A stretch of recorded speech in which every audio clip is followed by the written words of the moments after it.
sometimes manufacturing going through the United States is not quite as easy as working with some of our foreign partners. So we get beat across the head about Made-in-USA, Made-in-USA, Made-in-USA. Let me tell you the cost of Made-in-USA right now. First of all, a pant that we were going to sell you for $209, we were going to have to sell you for $300 just because of that Made-in-USA tag. I'm willing to put my name on the line and say that I honestly think the one in Asia is a better made product because these people really know what they're doing. The second thing is for those that are contracting orders, instead of waiting 4 to 5 months for delivery for a full bulk order to outfit your unit, you're waiting 10 to 12 months now. And then the last thing is the one we just experienced. The uniforms did not pass our quality control test. We failed them on 19 major points, and we just had a 7-figure loss that as a brand, we will not lower our standards. You're listening to The Hot Wash by Born Primitive Tactical. I'm Bruno Fallon. I've spent my 4-decade career in some of the most elite units in the United States Special Operations community, where I learned that elite operators aren't made overnight. They're forged through hardship, discipline, and relentless drive. In each episode, I sit down with the most accomplished and innovative leaders in special operations, industry, coaching, and athletes of all disciplines. Let's jump right in. All right, everybody. Hey, welcome back to the Hot Wash by Born Primitive Tactical. I'm still Bruno. Still haven't been fired. Another week, I'm still here. We're doing something totally different on this podcast.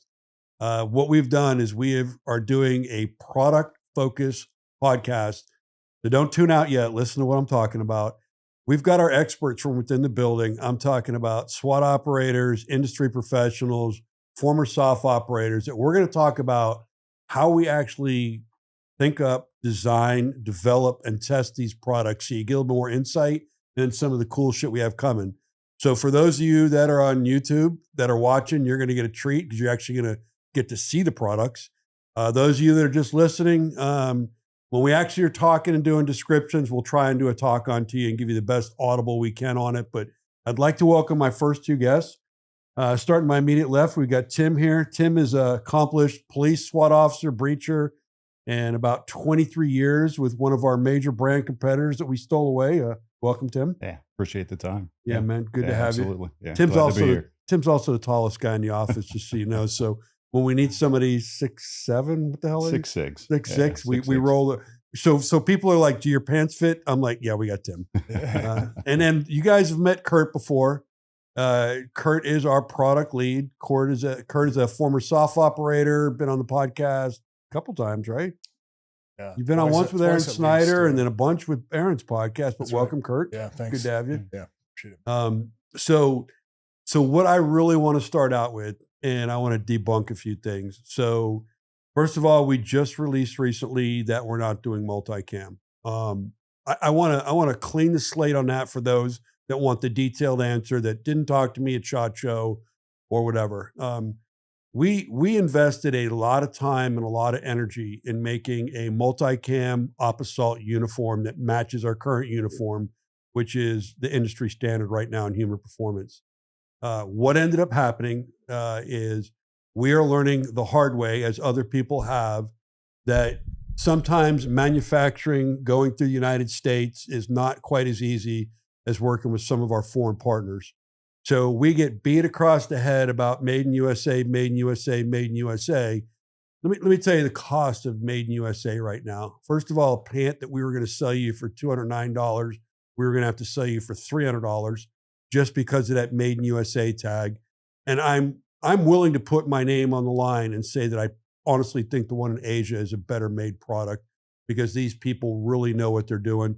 The second thing is for those that are contracting orders, instead of waiting 4 to 5 months for delivery for a full bulk order to outfit your unit, you're waiting 10 to 12 months now. And then the last thing is the one we just experienced. The uniforms did not pass our quality control test. We failed them on 19 major points, and we just had a 7-figure loss that as a brand, we will not lower our standards and give you an inferior product. So those things are going away and we're back to the drawing board. So my message to you when you're sliding on, which is the best human performance made tactical uniform out there right now, and you don't see a Made in USA logo in it, we're aggressively pursuing that. And it is costing us a lot of money in the pursuit and a lot of time. But I'm here to tell you, as a guy that's got 40 years serving this nation in the Department of Defense, that what we're putting on the street right now, made in Asia, is the best product made. And I'll put my name on it. Guys, anything to amplify on that? I mean, you've been through the testing, Tim, you've been through it. Absolutely. That quality is got to be job one when we make these uniforms for operational purposes. He- I couldn't say it any better than what you just said in regards to that. We got to do it right. We got to do it right the first time when we put this product out, and that's kind of what we stand behind here at Born Perimeter. I know. And that was one of the things I believe the reason you came to us is that ethos. And, you know, Kurt's background, the, the one thing we have that we instill on both our outdoor line, which is our outdoor hunting line, and our tactical line, is that when a guy like Aaron Snyder is walking in the woods for 10 days, or when an operator is jumping out of an airplane on a foreign soil, we can't have the ass blow out of these pants. We can't have a failure on these pants. So and that's your job number one, is the whole, once I give the vision design, is you're the man that brings it back to me and says, it's ready to go. I mean, can you kind of talk about the process we put every single item through? Yeah, absolutely. And I mean, you touched on it with the multicam, and that has been a few years in the making, trying to get that off the ground. And it's unfortunate it landed where it's at, but it's not just me. It's a collaborative effort. We have everybody on the team working on this. I'm not very good with design and CAD, but I have the innovation and I have the experience with previous products to be able to bring to the table. And I rely on everybody in this room, everybody in this office, for some of their tacit knowledge to bring to the table to make the product better. So yeah, what we try to do is basically operate with our apparel in the same mindset that we had in the military. This is a no-fail mission. So we're not going to release a product just because we invested money into it and we're going to be out money. That is not going to be up to our standards, like you talked about. These 19 points that we kind of combed across with the final production were just so egregious that we just couldn't ethically put this out just to recoup the cash that we invested in. So we're going to figure that out on the back end. But we're also not going to stop there. Like, that's not the end of mission. We're going to try to seek out the next ridgeline and continue with what our goal is and what our end state is, to come out with a product that is comparable to what we have in Asia, available in multicam. We're actually going to expand that, and I'm sure we'll talk about that into the FR categories, and some of the other like highly visionary products that we have coming out with maritime uniforms and things like that. So with regard to how we approach testing and evaluation, it's all going to start with how the fabric or the textile performs in the lab. Like that's going to be basically how you select what you're going to start with, your base textile. And then from there, like, we don't just end on like, okay, this thing has a certain tensile strength or a micron level or GSM or durability rating. And then we just stop there. Like, once we get the finalized product and the fit is adjusted and everything, we're getting multiple T&E samples that we shoot out to myself, to you, to numerous testers that we've used for a long time, that we value their opinion in the realm that product is designed for. And our minimum standard is 4 weeks. Now we can extend that 3-6 months if we need to, just depends on the product. If we identify failure points or issues with that product in the T&E phase, we're going to address it, and then we're going to re-T&E it. So we're never going to rush a product that is meant for like a mission essential end user feature, just because there's been a lot of buzz about it, or people are really like clawing at us to get this out on the market. We're never just going to rush that T&E phase just to push this product out. So we're going to be very deliberate, get this tested across multiple environments. So desert, mountainous, sand, snow, whatever it is, swimming it in the water. Like, all the stuff that we've done with the current op assault pant, what we did with the multicam TAA compliance stuff, just to make sure that it holds up across those environments, so that when the end user finally gets it, they know that when there's a BP stamp on it, Like they can rely on that. Yeah, and Tim, you can weigh in on this, but the one thing that I think is really different about us is not only do we have a large group of operators in our building that are instrumental in the design, and then we don't fall in love with our product. We push it out to other guys that are actually doing the mission right now and get their feedback. This is where we're different. Everybody else is, it passed the lab test, it's rated at this fabric, it's cut right, it measures right, make it go to market. We're the only ones that are like, hey, Bruno, you're going to be jumping this in Normandy and free fall. Kurt, you're going to go open ocean swim this. Hey, Blake, I need you to take this and do CQB in it for 2 weeks straight.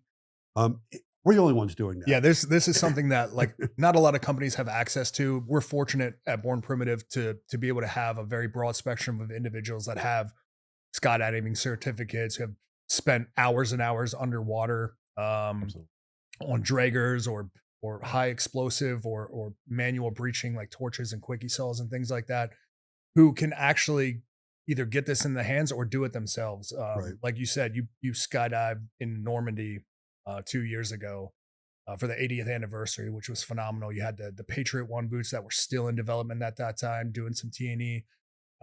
We're pretty unique in that we can get it done in-house with pretty much anything that you can think of.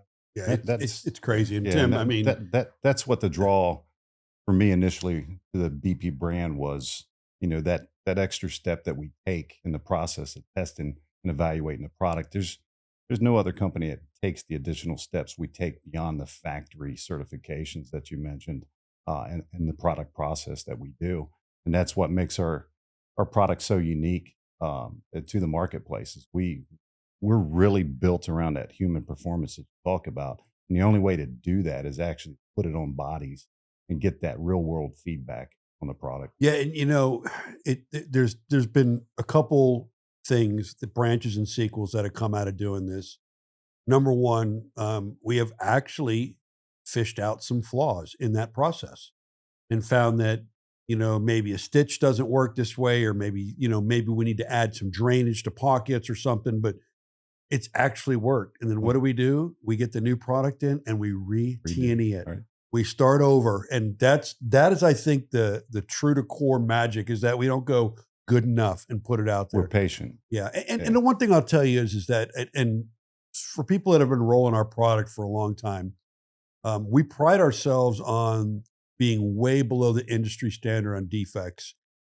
What I'm saying is that if we roll out 10,000 pairs of police blue op pants and 4 of them out of the 10,000 don't have a stitched pocket right, the other thing our brand is all about is we are going to send you a new pair, no questions asked, because we do understand that in the process of production and manufacturing, that something like that can happen. Yeah, of course. But we have the lowest industry standard and we stand behind our product. Matter of fact, we had an individual, and it's kind of funny. It's multiple people have done this. There's one of the reasons I have this beautiful Sons of Liberty Gunwork Mark I here with this Huxworth suppressor on it. We have had more op assault pants go to more high level National Mission Force, soft units, police departments, SWAT teams. And I think the only thing we've ever had come back is suppressor burns on the synthetic fabric. Right. We all know it. What do? To me, it's operator discipline. Yeah. It's going to burn any pant you touch. We send them another pair of pants, don't we? I mean, we don't even question. We're like, hey, I don't even send them a little smirk of, hey, man, maybe you ought to, have a little bit more, muzzle awareness. Yeah. It's like, yeah, we'll send you some Give them a pants, little bit man. of hard time and then, send them a new get a pair out. suppressor cover or something. But right it's happened to all of us, and it sucks when that happens, especially if it's an expensive pair of pants. But and some of them profiles, like I'll and Dan, don't hate me, but 16-time world champion Dan Horner has burned 3 or 4 pairs of pants. But if you look at the speed that he is competing in when he's breaking world records and winning world champ, I'll put all the pants he wants on. Oh, absolutely. Or if you had like a really 100%. high speed downwind landing and Yeah. you just tore the shit out of your pants, like it can't survive 30 miles an hour. Catastrophic. So we're going to send you a pair of pants. Like, hey. But that is the ethos behind the brand. We're talking a lot about the op assault pant because that's what we built this brand on. When we first started, the Charter Bear, when we were envisioning tactical, and it was kind of cool. Kurt and I came on at the same time. we're like, we're going to make this the best pant possible. And I can remember it got down to the point where we were arguing with other soft operators about, should we have 2 ankle pockets or should we have one? Right. We're like, back well, pockets was another one. back pockets was another one. You'd be surprised Yeah. at like why is that such a point of contention across operators and LE military on whether it has back pockets or not, because it's like pocketing is one of those you things don't have that you to hear fucking all use over the the pocket. place. Just You don't have to use it, Yeah. but they're Yeah. there if you want. Yeah. Oh, by the way. oh, somebody's going to complain if you don't have it. So That's right. just fucking put it in. Yeah, my time in this industry, that's one of the biggest things is the amount of pockets that the guy wants or doesn't want on the pant itself. And we just you got to find that happy medium somewhere. But to your point, the more pocket, just don't use them, right? Yeah, I mean, and the other thing is, I think I was just showing. We had the Norwegians in here yesterday. They're special forces, and they're very interested in other stuff. And I was showing them the Opsalt pants. And the biggest thing that I love is even the side cargo pockets, when not in use, how flat they lay right. and how streamlined Yeah. and sleek they are. Very clean. Yep. Yeah, so it's clean. So again, you don't have to be walking around like the bag of ass man with the huge pockets and all that stuff. But I personally, everybody knows, I wear the Patriot One assault boot and the Opsalt pant almost every day, unless I'm in the recon jeans. And I use every damn one of these pockets. Yeah. At some point in time, there's a reason for every Right, single right. pocket. But another thing, Kurt, with your lane there, one of the things that's really cool. So Kurt not only does our product development, but is very instrumental with our outdoor team. And our outdoor doesn't do just hunting. I know there's a perception of that. We are largely into facilitating. You want to go walk the Appalachian Trail, we've got you covered.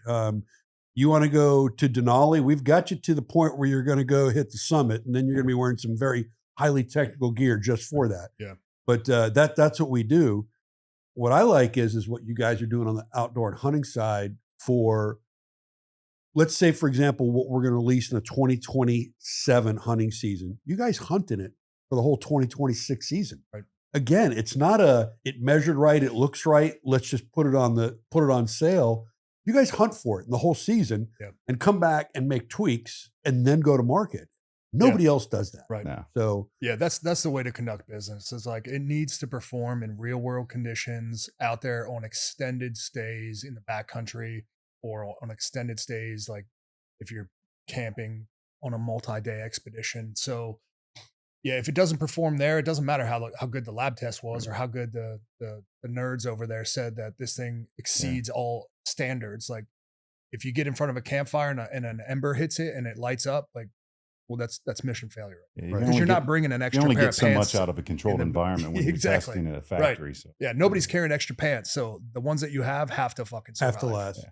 And that's a great point. One of the things that people don't realize, and this is, if I wasn't in the apparel industry, I wouldn't know this either. The Good Idea Factory. I get guys that will message me, text me, reach out to me, even at SHOT Show. Hey man, why don't you make a X? And I'll be like, we are actually on the drawing board for that. And I've been working X for a year and a half, because that's the difference. Is we're not just going to put a product out to put a product out. The biggest thing I'll talk about, we're going to segue into our Patriot One mid assault boots that we just launched at SHOT. But I want to talk about FR. We have been trying to do a fire retardant uniform for a year and a half. My standard was that it cannot fit and feel like the current brands that are out there. We've worn them all. I do not like that dry, stiff, itchy, non-mobility feeling. So my demand was it has to have a stretch capability in it. Yeah. Well, as soon as you start talking stretch with woven fabric and things like that, you start having issues. So we know that we're on the verge of a release of a stretch fabric. We know that likely 2027 early spring, we should have our Opsalt uniform in FR. And by the way, for those listening, the reason we're not doing no melt, no drip is because a lot of organizations require FR. And why would we develop a median when we can go to the full Monty and develop an FR that covers no melt, no drip? Absolutely. take that exercise. But even Tim, your discovery the other day, one of our competitors out there, very reputable brand, has a FR uniform that's selling well. What did we discover? Use application to achieve the FR So, property. so it's an application. What does that mean? We all know it. Guys, just like your rain protected DWR, after 52 washes, it's gone. It comes out. I mean, so what is that FR material that tests and passes with an application is good. But after a year of UV rays, after washing, drying, and all that kind of stuff, Body sweat, everything. it's not FR anymore. Becomes a factor. for Yeah, sure. but so we are not going to do that. We are going to develop a fabric and a material that breathes and moves with the body. And when we put FR out, it will be just like the Opposalt pant. It will be a game changer. Absolutely. So, Absolutely. I mean, so Kurt, you know what I want to go to? I want to talk about our footwear. Okay. Yeah. So let me tell you all a fun story. So for those that can see, on my feet, I'm wearing the Patriot One, and on the table in between Kurt and Tim is the Patriot One. And the media hype we've put out starting at SHOT Show to now, I'm sure anybody that follows our brand is familiar with this. It is a mid-assault boot. Here's what I want to tell you. You're like, oh, mid-assault boot. Looks like one of the other mainstream competitive brands that's out there. Yeah, it sure does. But that is 23 months in the making and 11 versions. That is the standard we held ourselves to. I'm talking, Kurt, you got to tell the story with Vibram. Just how we drove them nuts with the noisy sole and how we did not just want the factory sole. Yeah, I mean, this could be a very, very long part that could extend this podcast well past an hour. But I mean, we came on board, you and I together in early 2023. And honestly, we were talking about this back then. And I know some people know, but for those who don't, are the owner, CEO, Bear. He brought us into the room and said he wants to create the Air Jordan of assault tactical boots. Literally exact words, the Air Jordan of assault boots. So Bruno and I immediately got together. We talked about what worked, what we didn't like, brought in every single example that we had in our possession into the office, and then we just started sketching and designing basically what this eventually became. And like you said, 11 versions. Version 1 didn't look anything like this, and eventually we got to where this at because we've never designed boots before. Like, we came from a background where we just wore the shit that worked, but we appreciated the design and the functionality of some of those pieces, and we wanted to translate that from across the spectrum of like Solomon, Keen, Loa. Yeah, I mean, we even Oakley had even has a really good boot. GSG9s in there. Absolutely. We had everything. The old school deep, Vietnam deep. jungle boots. That's right. And we wanted to incorporate all of the best features of all of these boots that people have used throughout the years in military and law enforcement application, and kind of fuse it into one organic product. So that's what eventually this became. But yeah, when you talk about the Vibram, and honestly, we were going back and forth with whether we use a Vibram sole, whether we do some sort of generic brand sole, or kind of do a personally branded sole. And we're like, no, this has to be a name brand sole that has a reputation for putting out quality products, so that people, when we release this, people know that yes, this is a TAA product. They've used a Vibram sole. They gave us an initial compound of the rubber sole with a certain tread pattern, and we were excited. We started testing it and quickly identified that as we were walking around, I was going to pick up my kids at school. I was walking through the hallway of the school, and just walking down the hall, squeaks out the ass every single step. And I was like, this is awkward. Like, imagine being a SWAT operator or a soft guy taking down a building that has a waxed floor, which most office buildings will have, and you're just squeaking. Every 13 people stacked up, just squeaking down the hallway. Everybody like, sounds like a train. So we went back to Vibram, and this was through a couple different iterations of dealing with Vibram. They were very receptive, very accepting of like the critique and feedback that we were giving them. They wanted to get this right for us. And we eventually got to a compound that was far superior to some of the other products that we were testing it against. And that's kind of how we came up with what we had. You should have seen the excitement, because we had, and there's a competitor brand out there that we took. It is the leading boot out there but it had about 8 flaws in terms of what we as operators wanted. Right. So our start point when we built this boot was, let's take that boot, let's fix the 8 flaws, and then let's think this through and come up with other applications that make it better. So I took that boot out of the box and put them on, and Kurt took the new compound Vibram sole out of the box. And we have in our headquarters like 5 different textured floors. And we went to all 5 and did the squeak test. And we sent Vibram a video and told them, you nailed it. Yeah. I mean, Again, that just shows, you know, the links we'll go to here at Born Primitive to make sure we're putting out the best product that we possibly can. And we're also pushing our partners like Vibram to up their game as well when they're working with us. So just and we know how important partnerships are. Yeah. That's one of the reasons I think our brand is doing extremely well. I'll just look right here. I mean, this firearm that I have sitting in here, I brought it in to make a point. But if you look at it, it's a Sons of Liberty Gunwork Mark I. Got an EOTech sight on it. It's got a Huckworth suppressor. And then we're going to put an Envision laser on it. We're going to put a ModTech can cover on it. All these are brands that we work with very closely. And when we're out actually teeing in our gear, we're actually teeing their product as well too. And we call them up and we're like, hey, I just put 5,000 rounds through all those Mark I's, never had a jam, and that thing shoots like butter. And oh, by the way, I'm going to send you some content. I'm wearing our stuff. I'm shooting your stuff. Yeah. Here we go. And it's the secret sauce. It is. If you ask it truly me, is. because Absolutely. because we're not just teeing in a uniform. I don't go out of an airplane without a parachute on. So CPS, they built me a parachute with a Born Primitive canopy. Guess what? I mean, Yeah. it's just, Yeah. I just think it's the way we are looking at business. Number one, don't cut corners. Yeah. Number two, we want a product that the community doesn't look at us and go, you guys freaking drinking whiskey on the job? I mean, right? Which we do. That's okay. Yeah. But I think, I mean, Tim, from your experience, you have been by far in this industry longer than anybody. I beat my chest and say we stand alone. I think that's why you came here. Yeah, it truly is. I actually did the math last week, and I'm right at 30 years in this industry. When I was on the cop job, I did it part-time, and I did it for almost 18 years with a leading brand and various other stops, but almost 30 years in this industry. And Can we say I what always- that leading brand was? I mean, I it's always- kind of important. Yeah.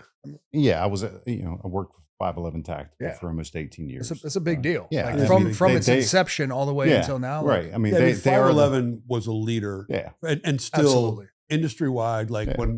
when I'm talking to first responders and police officers, typically they're in a 511 pant Yeah. because Well- I'm like, what are you wearing? Right. You know, Well, what just think about the tactical clothing space itself. They are the pioneers of tactical apparel. Right. I mean, 23 years in the game, and they led that charge. and Absolutely. everybody Coming came in about- after them, Yeah. Cry and Yeah, everybody and else came in and after. it was based off of one pair of pants that was made in 1968 by Royal Robbins. So, I mean, that, everybody that's in this industry making pants, the base for their pants would be that one that was made in 1968 by Right. Royal Robbins. Yeah. Yeah. The original tactical pant. Well, the relationship Tim and I had, and the reason we got him over is I will say I was always having questions about the startup of a brand, and you kind of chuckled and laughed because you'd seen all this so many times in your experience, and you gave us some really good guidance and wisdom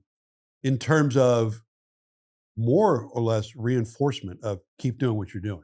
No trade secrets, none of that. It was just keep doing what you're doing. You guys are on the right path. Yeah, And absolutely. I think we got to a point where that path now is starting to bring people like you to us. I'll give you an example. Kurt and I just talked about the 22 months it took to build a Patriot One. We've done the same thing we did with you. We've got a shoe guy, Mark. Mark has been in the shoe industry forever. If we were going to build a Patriot One right now, we could probably do it in under a year because of Mark and his Absolutely. industry knowledge. Right. We didn't have that in-house capability.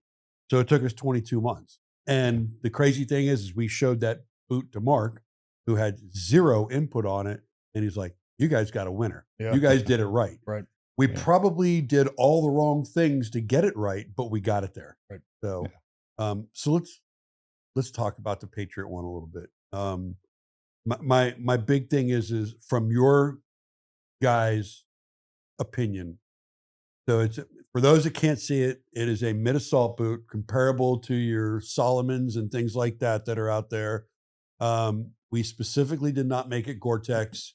I would say 99% of the community that wears a mid-assault boot does not want their feet sweating and does not want to overheat. If you're in that highly wet terrain and stuff like that, there's other boots and things you can do out there.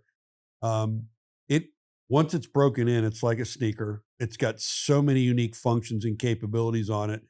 I mean, for someone, Tim, that was not involved one bit in the design, what would you say about this thing, and where do you think it's going to go? Well, for me, I'm the Bigfoot in the room, so size 14. We just got some samples in for SHOT Show, so I was able to put a 14 on the other day, and I will say right out of the box, I'm very particular about footwear personally, whether it's training or just casual wear, and I go through a lot of footwear. Out of the box, just a beautiful boot, and honestly, it's a boot I was asking for in my previous life to be built, and I come here and we have it. So the biometric footbed, post play, and all that's number one for me. Yeah, going with a wide toe box over the European narrow toe box. The only way I can explain it to folks that are listening is if you think about the reason our op-assault pants are doing so well is we're not the old canvas ripstop. Once it gets wet, it stays wet. It gets shitty with salt embedded and all that. It still moves with the body. It's total, lightweight. It breathes. That's the difference of that boot. Yeah, absolutely. It's the same thing, right? It's just, it's built the right way.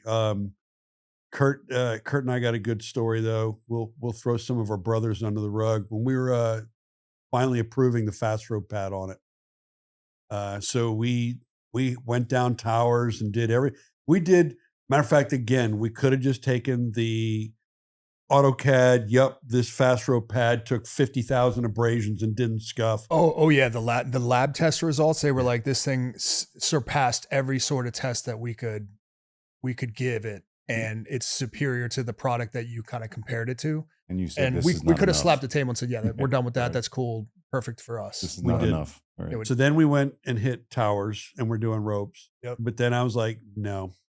So we went to Tennessee and we leased a Blackhawk, an MH60 from some former Night Stalkers. And me, Kurt, and 3 other guys, including Bear, including Blake, did a fuck ton of fast ropes.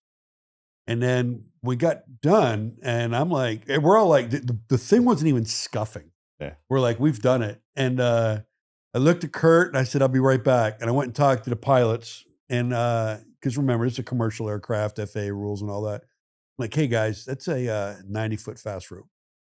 Would you be cool going up all 90 and letting us slide down? No. They ain't gonna say. You were like, hey, take it up to like 60. Let's just go there, and then we'll just test this a little bit further. Because prior to that, we were only doing like 25, 30-foot fast ropes. Right. This is kind of standard, which is roping onto a building top or something like that, or a bridge wing.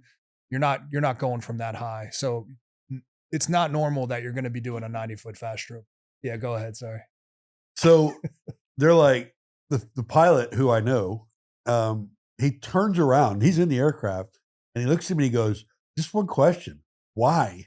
Why do you want to go from 90 feet? I'm like, because I want to test these boots. And he's like, yeah, dude, if you want to do it, you guys are good to go. We know your backgrounds. So I walk back over to the group. I'm like, hey guys, just one more thing. Everybody's getting ready to take their kid off and slap the table and success. I'm like, hey, that aircraft, we're going to go to the length of the rope. Bear's like, how long is that rope? I'm like, 90 foot. So it's going to be an 85-foot fast rope because the rope goes up like 5 feet above where you're exiting, right? I didn't know this at this point, which is not a big deal, but he told me he 6. actually I was like, was cool, over whatever. messing with Kit. Yeah. I just included Kurt. Yeah. Kurt did not know what we were doing. Gotcha. But I asked the other 3, I'm like, you guys want in? And Blake and the other dude were immediate no. Yeah. And Bear looks at me and goes, I probably shouldn't. It's probably above my level of expertise. Right. I'm like, all right, man. So Kurt walks back up. He's like, "What's up?" I'm like, "Come on, man, we're going to a rope." And he's like, "I thought we were good." I'm like, "One more, bro." Yeah. Cool. So we freaking strap our guns on. Again, we're in full equipment.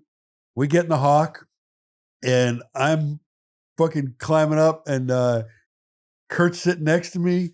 He knows the rope's 90 foot, and we just keep going up and keep going up. And then I toss the rope, and I tell him to go up 10 feet more, so we have 5 feet of rope on the ground, right? And he looks at me like, "You're an asshole." Yeah.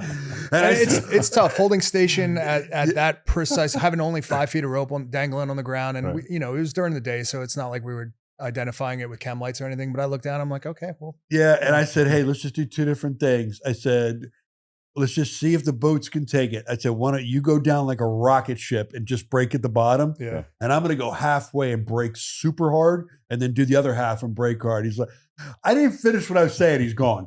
Just ripping it. Just full send, right? The funny thing was we get to the bottom. I immediately, this is on video, I immediately lift my boots up. They didn't even scuff. Nothing, but my fucking hands were on fire, dude. And we had the good fast rope gloves. Yep. But I'm sorry, just 85 feet. I think we got some Yates. Yeah. Like double reinforced fast rope. Yeah, my hands were on fire, dude. So anyhow, we slapped the table and we said the Patriot One is a go. That was August? Or no, it was before that. But the point being is no. This was October of 2024, I think. Okay. Yeah. Yeah. So we slapped the table then. And then we started manufacturing.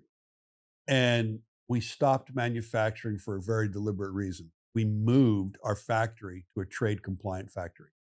And the reason we do that is so that we've got a lot of interest from the US government, and to be in the government business, we need to be trade compliant. Ooh. So we moved factories, stopped production, kicked it back in. And I was like, I don't care how you people pull this off. I want a SHOT Show 2026 launch.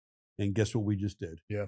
Gotcho 2026 launch. Right. And the thing is banging right now. Yeah. You can imagine, like, if you're still tuned in and you're listening to this and you are in any sort of product development realm, or just have the logical capacity to understand, like October of 2024, we pretty much had a finalized product. We could have released this SHOT Show 2025 last year.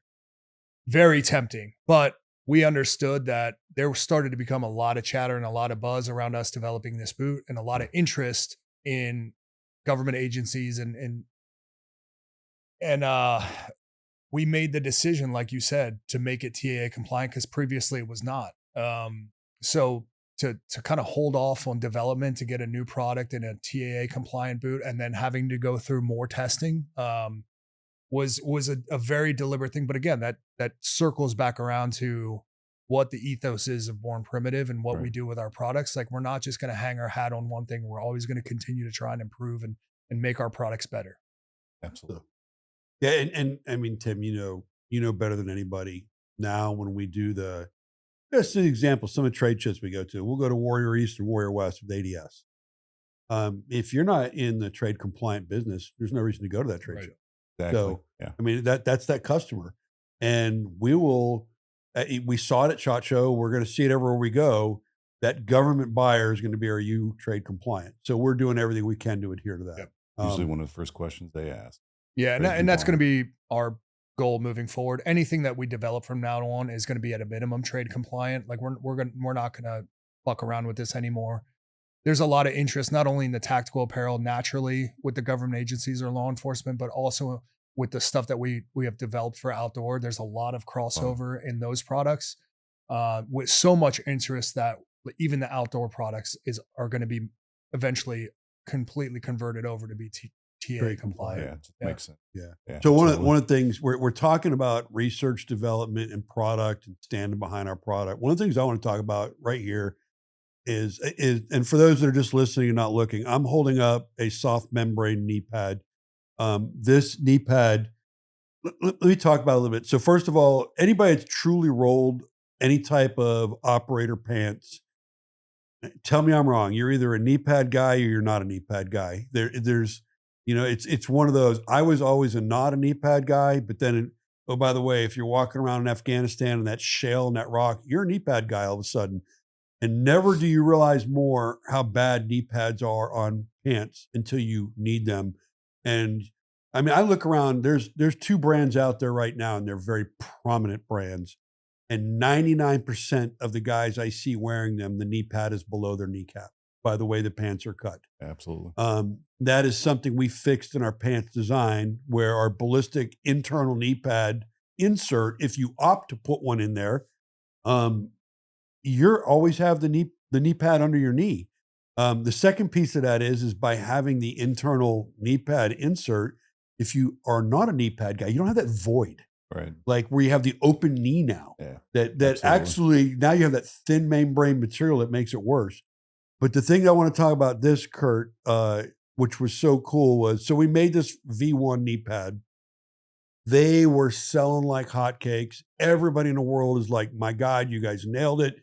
It's so light, I don't even know it's in." Yeah. Oh my God, I washed my pants with it in it. I forgot about it. And what happened? Yeah, so this was interesting, and this was kind of a toss up because there's a lot of very good knee pads out there that we could have just pointed to, and prior to us developing this, that's what we did. Hey, here's this product. It fits in our internal knee pad pocket. It's phenomenal. Just go do that. We're like, how much of an ROI are we going to get by developing our own knee pad? And it's just like anything, we can always make it better, right? Just because of the people we have in this room. So we went to the drawing board, came up with the knee pad with the articulation and the design and everything like that. And it was phenomenal. And like you said, like people loved it. We ordered, I think MOQ was like 1,000 units, and we're like, fuck, are we going to sell these? And they flew off the shelves and people were loving them. We very quickly identified a couple flaws, once again, not being in the realm of designing, impact products like that for knee pad protection, that how we designed it previously had some flaws where the type of closed cell foam that we chose when exposed to extreme cold temperatures. I took it to a northern Idaho bear hunt, and it was below freezing most of the days. I took my pants off. I had the knee pads in there, and I woke up and I put my pants on, and it's like having 2x4s in my knees. And I was like, They're fuck, these things were solid. frozen solid. Canadian military had them freeze. Now, eventually your body heat would rewarm it and they would retain their flexibility. But once that freeze thaw cycle happened, it reduced the integrity of the knee pad to the point where that rubber was starting to crack and they would start to tear. And we would even see that taking them down to Arizona in the 116-degree heat in some of the stuff we were doing, just guys having it in their bag. The same thing was happening. It was getting like very fragile and just tearing very easily. And we were like, fuck, okay, we got to go back to the drawing board.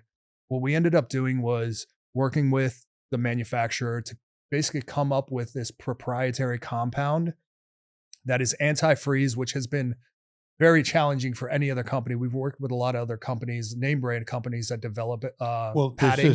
This is the cool thing is, and this is where Kurt was killing it. We went to the guys that made the pads for the NHL and the NFL. Yeah. Right? And straightforward, they looked at us and said, we don't have a compound that doesn't freeze. I'm like, how does the they're like, because their body heat. Right. And the way they're positioned in there. I'm like, and they don't stay for extended periods. They're on for game time. Yeah. I mean, imagine this thing in an ISU in the middle of Iraq, it's going to get 130 degrees inside that ISU. These things are going to be exposed to extreme temperatures to the right and left. Yeah. So you can't just always rely on body heat, allowing it to keep its mold. So we worked and got this anti-freeze closed cell foam. We ended up putting a fabric backer onto it to help give it some more stability, added some more articulations to the design so that when you put it in the pocket, it's flat. It doesn't have a naturally convex or concave shape. Yeah. It'll conform to whatever the shape of your leg or your knee is. So we were really happy with how it turned out. That was one of the biggest things I noticed when I first put on the Opasalt pan, tried the Opasalt pan with the knee insert, was the ability of that to maintain one position on the body when taking a knee. But for somebody like me that's 6'6" and pretty much all leg, it stays in its targeted area where it's supposed to be. Right. I've worn other manufacturers where I've ended up with a shin guard or a little bit of a protector on the thighs. Obviously, it's missing the point here. I was out in Arizona wearing them for so long that somebody said, hey, Bruno, can you come over here and show these guys what it looks like with the knee pads in. I'm like, I'm not wearing knee pads, and I had to hit my knees. I'm like, oh yeah, I am. I mean, because they're Yeah. just don't know so they're there. yeah. Right, right. Yeah, you I mean, definitely don't notice them. lightweight. Yeah. But again, that's a testament to the agility of the crew here, the whole product team at BP. Whereas we come out with a product, we think it's good, our customers are happy with it. We identify internally before it becomes an issue at all with our customers, and say this is unacceptable. We need to go back to the drawing board, and we're very aggressive with that. And the fact that we have the ability to do that, and again, we could have probably been a lot more efficient with this up front had we had some background knowledge, had we reached out to some people to get some mentorship on it. But the fact that we were just basically knuckle draggers figuring this out, like I think we did a pretty good job with. Yeah. But with how we've taken that step. That's the key thing to note now. Bringing guys in like Tim, we just brought Laura on board. So we have a team specialist now that her whole background is in FR. Yeah. And she's spearheading our fire retardant uniform for us. And we will not just use an application. Right. And we will not use stuff that doesn't have human performance in it. That's our DNA. So it's kind of cool. I think the whole process of, as we get bigger and as we evolve, instead of me and you taking 22 months to develop the ultimate mid-assault boot, we'll probably now be able to do it in 9 to 10.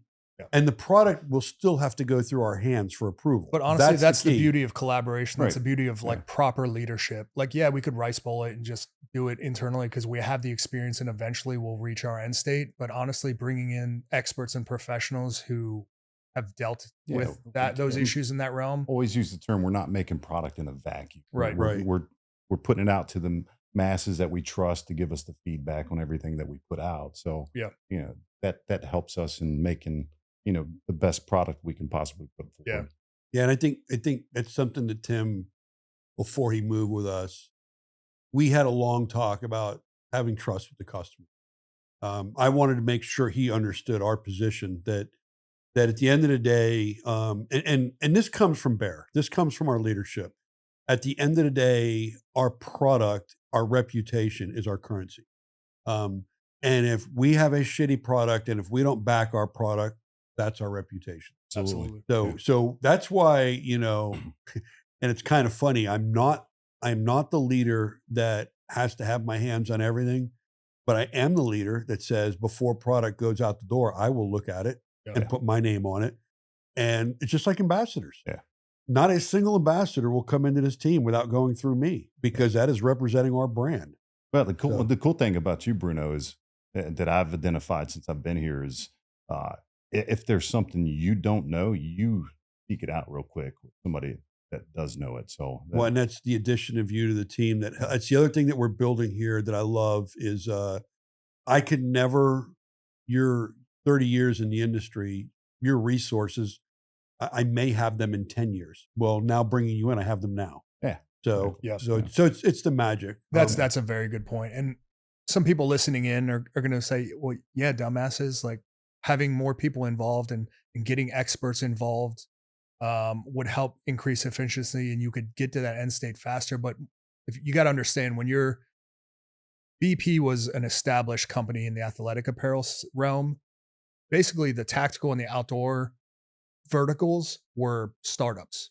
There was a little bit of capital invested into it. We weren't sure how it was going to go. They brought in some guys like you and I to figure it out. We didn't really have the funds to hire people to bring into it. So we kind of had to bootstrap and figure this stuff out. But like you said, which has been very apparent, as these verticals kind of explode, that opens up a lot more money. A lot more people are getting hired onto the team now to be able to specialize in certain areas where previously it was just you and I for almost 2 years, doing it just ourselves. 2 years. And I mean, adding Aaron Snyder was huge to the actual permanent team, not in the ambassador role.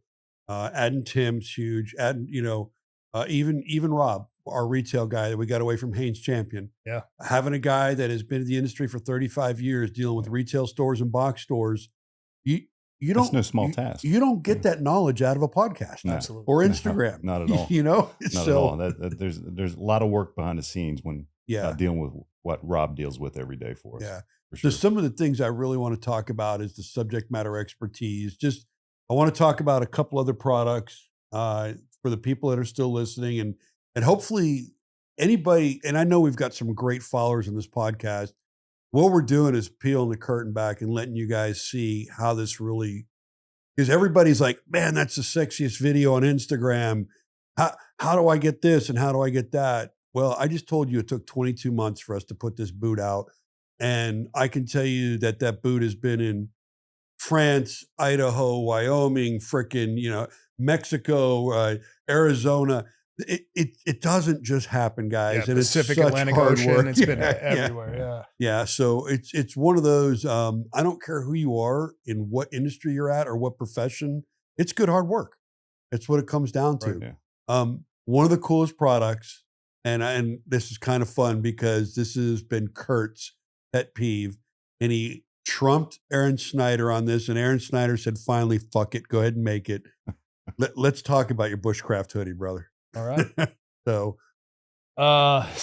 people can see it. We've got it. So yeah, this mannequin that's in between Bruno and Tim right now. So I'm touching it if you're watching. He's wearing a Bushcraft hoodie. It's in the storm gray color. It's a very like dark gray, a little bit a shade below charcoal if you're just listening in. But yeah, this thing is just a quick tech specs on it is 89% wool. It's about 20 microns, which if you don't know what the fuck a micron is, which who does if you're not in this realm, it's basically how soft the fabric feels. Most people, when they think of something that has high wool content, especially if you're in the military, you think of those old school like boot camp wool blankets that you had to wear. Right. And they were 79% wool, but they felt like sandpaper when you were wearing it. That's because the micron level is probably up 30 plus.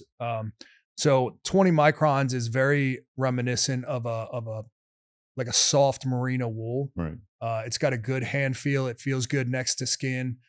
Anything less than that, because again, and I'll get into this, is going to be a little bit too delicate and too brittle. It'll be soft, but it won't fulfill the applications that we need. So 440 GSM, so a pretty good heavyweight, 89% wool product that feels great next to skin. It's great as an outer layer or mid layer. But the whole intent with this, and this has kind of been a big push for me for a long time, is I have a very strong field craft and like wilderness self-reliance or bushcraft hobbyist background. I did it professionally and I did it just personally as something that I just enjoyed and dove into. Wool has been a staple, a standard throughout human history. Everything from expeditions, climbing Everest in the 50s with Sir Edmund Hillary for the first time, to the American frontiersmen. They relied on wool to keep them alive in every climate imaginable. So wool has a lot of properties that are basically like superpowers if you're not familiar with it. So wool is inherently high loft. So it has these like millions of different fibers in it. So it's going to trap heat. It's going to be very efficient in regulating heat just in general. Some people think of wool in that it's good for cold weather environments. Wool is absolutely very good for hot weather as well. It's going to allow that heat to transfer out through the material and out and evaporate efficiently. Wool will retain its thermal properties even when it's wet. So it can absorb up to 35 or 40% of its weight in water, but it'll still not feel wet and it'll still keep your body warm. It's inherently or naturally fire retardant. So this is important if you're spending a lot of time in the backcountry, in front of campfires. You get a spark or an ember that lands on it. It's just going to singe the outside, but it's not going to melt. It's not going to burn. And it's antimicrobial, so it's not going to stink. So if you're spending 10 days out in the field on an elk hunt in British Columbia or something, you're not going to just smell the funk, which in turn means that the animal is going to smell the funk. Or spending time out on an operation for an extended period of time, it's kind of going to give you that longevity. So I've wanted to create more wool products to add to what we currently have available. And the Bushcraft hoodie was kind of the natural evolution of that.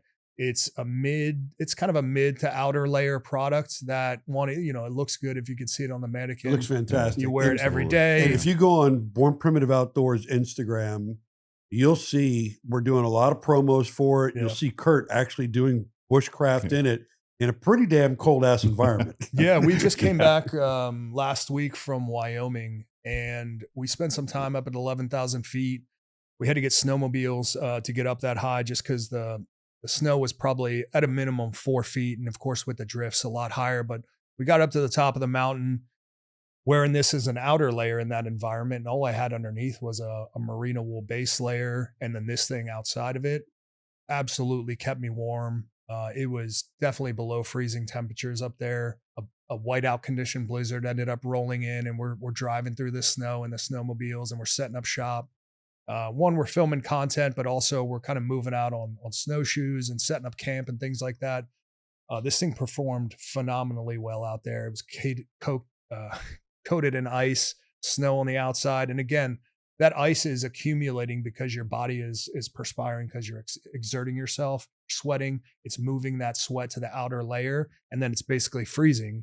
But because of the nature of wool, like, didn't feel an ounce of cold cutting through that. And actually it helped a little bit with breaking some of the wind from that blizzard that rolled in. Didn't have any issues out there in one. It's been a phenomenal product. This is something I'm going to tell you. For anybody that's not going to go to an 11,000 foot mountain in a whiteout on a snow machine, this thing looks damn good on, and it's very comfortable. Absolutely. Like, I think you guys also made a fashion statement. I mean, I honestly think that's like the, hey, it's a bonfire get together. I know what I'm wearing. Right. You know what I mean? It's a sexy piece of clothing for sure. You want a hoodie or you want a hoodie? Yeah. You want a hoodie nobody else has, right? Exactly. So, and some people are probably like, well, if wool's so badass, why didn't you just do 100% wool? And, wool has some inherent downsides to it as well, where the fibers are going to be a little bit more loose. So if it's 100% product, it's going to be a great product, but eventually over time, that's going to wear out. Just the nature of draping, it's going to snag more. So basically it's going to stretch a lot more.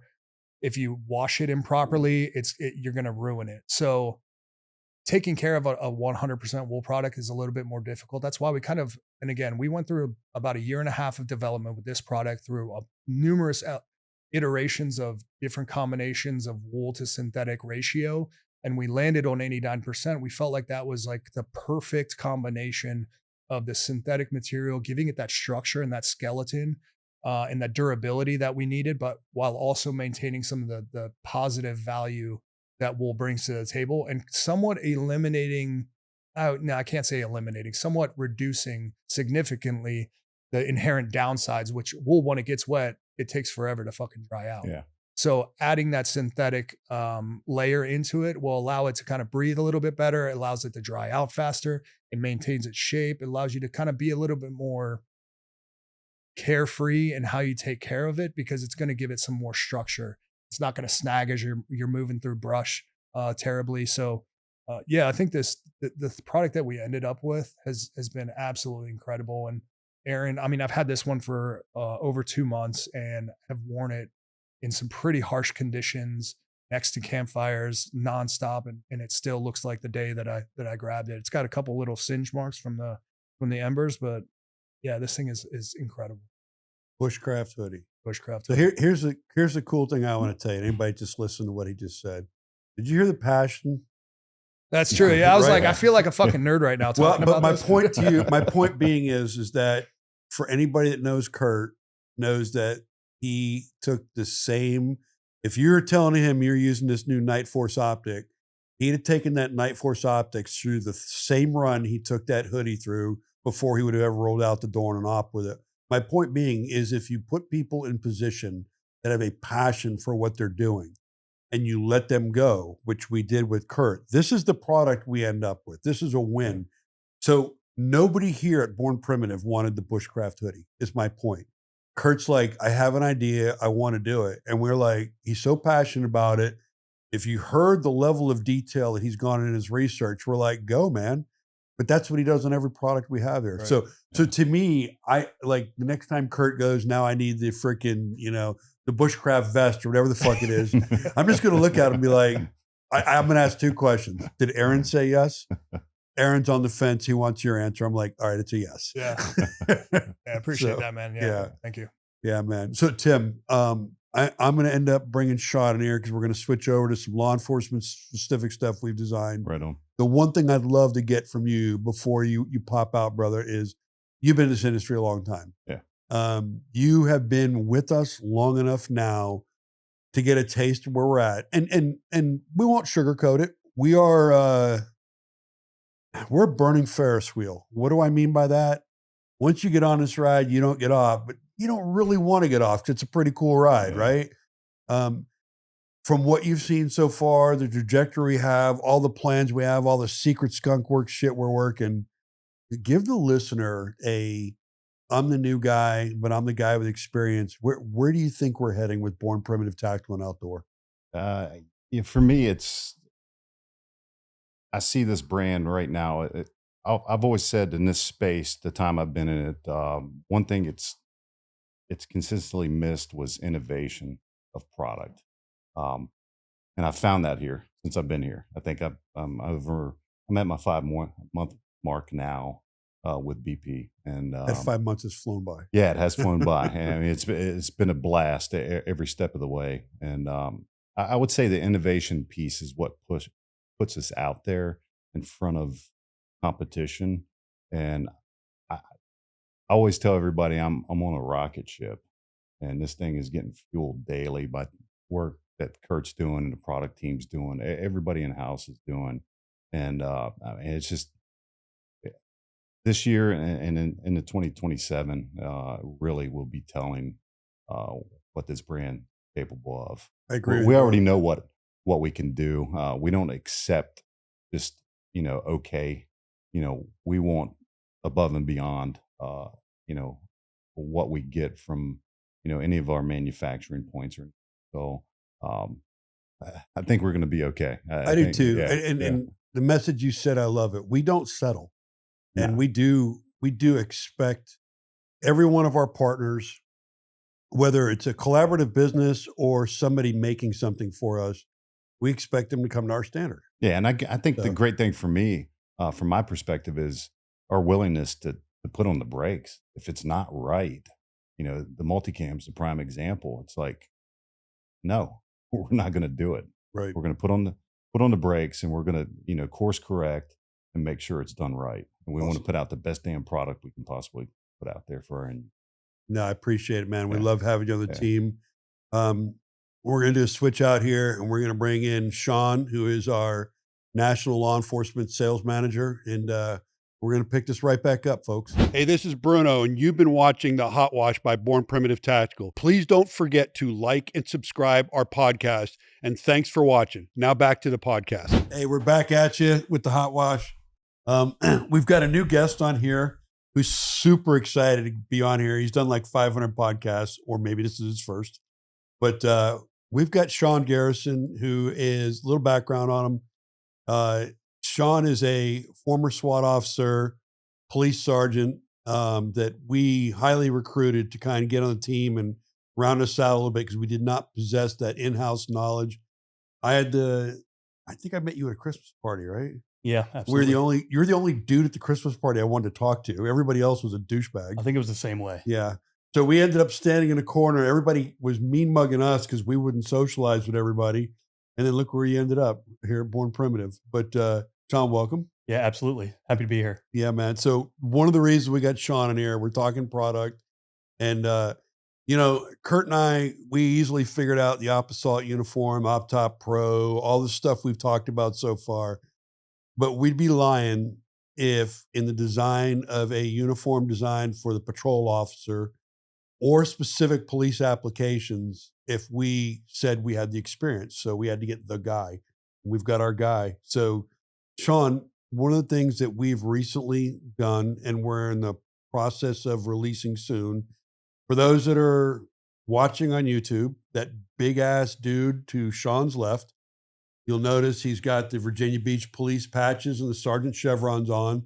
That is our new patrol uniform. You'll notice there's a collar on it and stuff like that. But Sean, just kind of quickly tell us how you took our tactical operator SWAT/military uniform and with not a lot of modifications came up with a pant and top that's going to be the uniform for human performance for our police force nationwide.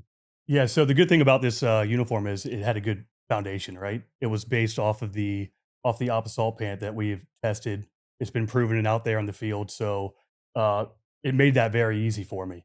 So the uniform, we wanted to make a sleek design on it, not the operator style design, but more of a sleek everyday patrolman can wear it from bikes to Marine Patrol, Harbor Patrol, bomb squad, anyone who can really wear it. And really, it's multifaceted because it's not just really based towards law enforcement. It could go both ways to fire, EMS, law enforcement. It was really easy to kind of to gear it towards that, just strictly off the foundation it had. It's very clean. That's the one thing I'll say. Compared to the tactical uniform is set for the operators, pockets everywhere, stuff. This is extremely clean. I can see with or without a vest that these guys could be standing in a formal ceremony with it, or actually out on the road, right? So, Yeah, absolutely. Yeah, cut that. Yeah, that. Yeah, that. Just Yeah, cut that. Yeah. Get those nerves out and cut it. When this is a fun one because none of us have this answer. We're shooting to try and have this by the fall is November. what we're looking for. Yep. I realistically think our expectation when we can start making deliveries will be that time of the year that's magic for us, that Black Friday, Veterans Day, pre-Christmas. So patrol uniform, top and bottom. So what if it's cold out? What did we come up with for that? So what's awesome is with Kurt next to me and his experience on the outdoor side, he was already building a pretty badass fleece. That fleece is taking off. I'm selling it nationwide to law enforcement right now. It just was released a few months ago. We've got it in police blue here. It's absolutely stellar. Virginia Beach, like we just talked about, is running it. They were pretty much our testers for this in the law enforcement world. So, Kurt, can you talk a little bit about the fleece? No, not at all. No, absolutely. Yeah, I can definitely talk about it. So again, another product that was about a year and a half in the making. And the reason it took so long is trying to identify the proper combination of a low nap fleece that also had wind blocking properties. We didn't want to just add DWR. We didn't want to just find something that was already available in the market. It needed to have a higher GSM or a higher thickness than some of the other competitive products that are on the market right now. And also needed to adjust some of the features so that it was kind of cross-functional across outdoor application, law enforcement, military. So we ended up working with the mill to develop this textile specifically. And that's probably what took the longest is they had a bunch of different iterations of fleece with TPU membrane. So what it ended up coming out with was a 3-layer construction with a TPU membrane on the inside. We went through a bunch of different iterations of glues to laminate those fabrics together. Because some were a little too stiff and it felt starchy, and some were too loose and the wind cut through it. So we had some additional features where we wanted to have pockets on the arms. We needed Velcro on the arms for people who were in law enforcement, who needed identifiers, call sign patches, things like that. And something what we throw on a lot of things is like people love hoods. This thing has a hood, but I was like, if I'm wearing this in a military application, it's going to be perfect for free fall because it's got a TPU. The wind's going to not cut through it, but a hood is just going to catch wind. It's going to suck when you're under free fall. So I wanted to have a removable hood, which no other product had that on the market right now. So just a lot of different features that we identified that needed to happen to go into creating this. This is the Headwind fleece. I don't know if you saw the name of it. So the thing that, and again, the reason I wanted these two to talk about it is we had a demand for it. So Sean's customers like, I need a uniform jacket that meets all the requirements. Kurt was developing an outdoor jacket that when we said, wait a minute, if we make a couple modifications on this can fit the whole community. We don't need to make 2 jackets. We can make 1. But I'm telling you that when you guys brought this product to me and we did the color match Velcro, we did the color schemes of, police blue, black, OD green, and stuff like that. Goes in all the common colors. And then the detachable hood, I literally put that thing on and I said, it's butter. And it is now my new favorite jacket. Yeah. The way it cuts the wind, how soft it is on you. I told you 100 times that I had 2 jackets that got me through Afghanistan winters. One of them is hanging in the back there. It's a hard shell jacket. It's we're down, we are here for days, shit's bad jacket. And then there was the walking around everyday jacket. And man, I wore that thing for 7, 8 years and wore it out and could never find a replacement. We replaced it. Absolutely. So awesome work, fellas. I will say that we're not done with Sean's customer whatsoever. As we develop the patrol uniform, you know, there's things that he brings to light with us, like the scout short. How many maritime and police bicycle units have you sold those to? I mean, it's crazy, right? I mean, you're talking hundreds. Those shorts took off, especially in the summertime. That was probably one of our top sellers. The police blue, the OD green shorts were we couldn't keep them on the shelves, honestly. And it kind of, the funny part about that is we designed that as a rain short. Yeah. And then what we realized is by making the right color patterns and making a couple tweaks to design, it became a law enforcement first responder short and a tactical athlete short. All the tactical games athletes are Right. running that short as Yes. well too. So very cool. The innovation again is the one thing that you know, when we have these guys on here, you heard Kurt's passion again. I mean, you have two cavemen on this side of the room trying to talk about this fleece, and you have the guy that actually spent, you know, a year and a half in the development, can tell you about the layers, the glues, and all that. That's the magic, folks. That's why when you are buying the Born Primitive name, you are not getting something that we just copied from another brand and we rebranded it with our name and our colors and said, here you go. That fleece jacket took him a year and a half. The boots are 24 months. The patrol uniform, we are probably, by the time it comes out, easily going to be 16 months into it. And that's a long time considering we're adapting it from an existing uniform. Right. Absolutely. So, you know, guys, I appreciate what you guys do. Hopefully the listener that tuned in today and stuck with us, this is a really good peek inside the brand. And you know now that when you're putting our product on and you see that BP logo, the work that has gone into it. And the biggest thing is on the tackle and outdoor side, we are living the no fail mantra. I cannot have a backpack hunter, you know, perish because of a clothing failure, nor can I have a special operator or a SWAT operator or first responder have an issue with their apparel. It needs to be part of their gear. It needs to be just like this, you know, as Chris calls it, the BRB, the Good Dude Concepts breaching tool that we're showing everybody. When you buy it, it needs to last, right? It needs Absolutely. to work. So I'm gonna go around the horn. Sean, first podcast, any closing comments? Well, I mean, I want to say, you know, most uniforms, I would say in this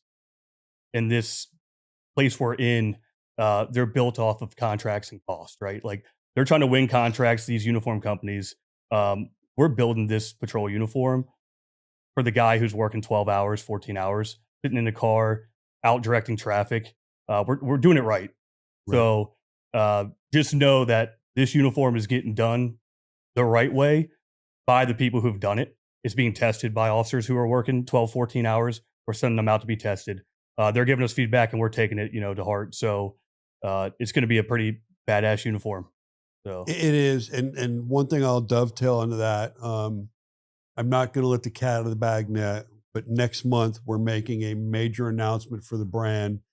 And if you guys are smart enough to figure out, all I can say is America's first SWAT team is switching from their current uniform provider to us, and we won that selection.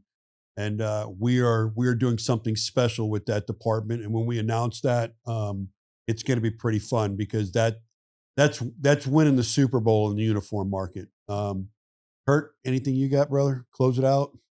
No, this has been good, man. I appreciate you bringing me on. I'm always like really hesitant to do podcasts. I feel awkward. I'm introverted by nature, so it's kind of good to get on and like allow myself to loosen up and kind of show the users and or the end user or the customer or maybe even the competitor like the passion that we have behind it, because hopefully that'll spark them to either have an interest in it or pass the word. So yeah, I appreciate it, man. I'm really looking forward to what like the next few years brings because we've got a lot of stuff lined up and it's going to be pretty damn exciting. You know, the cool thing about this guy is the first podcast we did, we couldn't get him to talk. We put him and Aaron had a bottle of Hooten and Young in us and we got him talking. I'm going to tell you, anybody that's watching this podcast right now, he was the star of the podcast. Your technical detail on everything we talked about is what is going to have the customer understand our brand. I can talk about the ethos and what I want it to achieve. You talked about how we got there and the roadmap. And that's kind of cool because if you're a fly on the wall and you don't know anything about the development of very high-end apparel, which is what we do, people listen to you like, you hear all that shit that dude said? And for them to know you were a former team guy and how much you have educated yourself to get in this role. Right. So kudos to you, man. No, man, kudos to you. You built the fucking team, dude. Like the reason that we're all here is because of your leadership and like what you built to allow us to achieve. We got a great crew. We got a great crew. I love this crew. And the one thing I won't ever do is bring somebody into it that doesn't fit. So I gotta stay here as long as my old ass will let me. But to those of you tuned in, we greatly appreciate it. I would appreciate your messaging on what you got out of this podcast, what you know about the brand now. If you want to hear more of this type of podcast, because this is going to be, I think, episode 50 for us, and we've never done one of these. So let us know how you feel. I personally work here, and some of the stuff Kurt put out was informative to me, even though I guarantee he's giving it to me in a brief back in a meeting. I probably wasn't 100% there, and today I was. Shit so happens. Thanks, brother. But hey, don't forget to like and subscribe to the Hot Wash. Thanks for tuning in. We'll see you on the next episode. Thanks for tuning into this episode of the Hot Wash by Born Primitive Tactical. Don't forget to like, subscribe, or follow us at Born Primitive Tactical. I'll see you next time.